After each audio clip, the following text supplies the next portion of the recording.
Hey guys, Spartan from SpartanTrading.com. I want to talk to you guys a little bit about something that I do. Don't really recognize I do it anymore, but I think it's very important to touch upon because it's a really great tool to use that can help you, especially if you're trading the bigger cap stocks. So it's basically how I'm using the SPY to make money trading the bigger cap stocks by looking at sympathy plays between the two. So what I'm doing every single day, what I have up every single day on my main screen is always a SPY chart. So I got my main charts that I'm watching, whatever, my L2, my time in sales, the different positions that I'm in, P&L, all that stuff. And then the bottom right, I always have a SPY chart up. Now, the reason why I have a SPY chart up is because if I'm trading the big cap stocks, if any of those other big cap stocks are trading in sympathy with the SPY or the market, then we can recognize when there could be topping in those names playing in sympathy with the market before it actually happens or before it actually shows up on the chart itself. So, there's going to be situations where there's a name or names not trading in sympathy with the market. So AMD, for instance, not trading in sympathy with the SPY today. Realistically, after the morning opened up, it kind of just continued to go up and up and up. I have a video on relative strength and relative weakness in my video library on YouTube, guys. You can watch it. I explain that concept itself. But what I'm looking at is, right out the gate, what's trading in sympathy with the market, what has relative strength or weakness. Now, if I can recognize these patterns, I can use it to my advantage. For instance, Amazon. At the end of the day today, and by the way, I use a 15-minute chart on the SPY, I saw the market pushing up into this resistance point, right?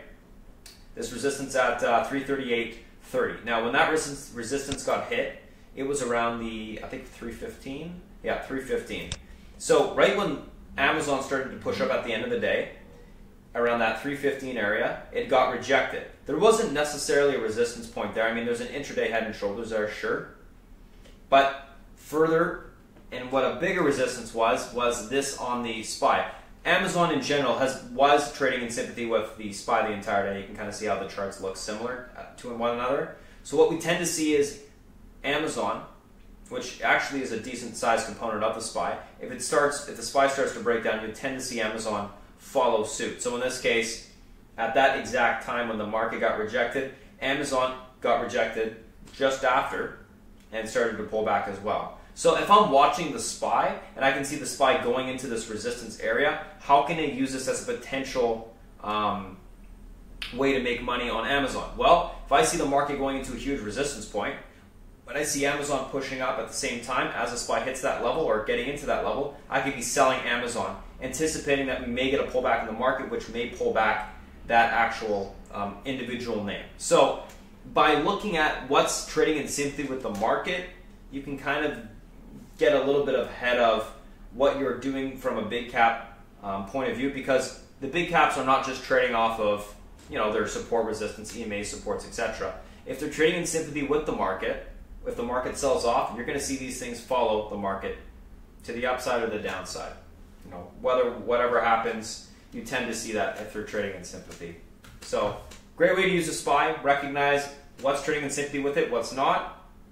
If something's trading in sympathy with it and you're trading it as well, recognize where the resistance and support levels are on the SPY, and you should have a little bit of an upper hand trading those big cap stocks. Anyways, if you guys have any questions, you can feel free to reach out, SpartanTrading.com, or actually give me a follow on Twitter at Spartan Trading. I actually guide the SPY the entire day. I tell you the levels, where the next support and resistance is all day, because I know how important it is, especially for these big cap stock traders out there. So anyways, that's that, guys. If you have any questions, feel free to reach out. Otherwise, hope you enjoyed the video, and I'll talk to you guys soon.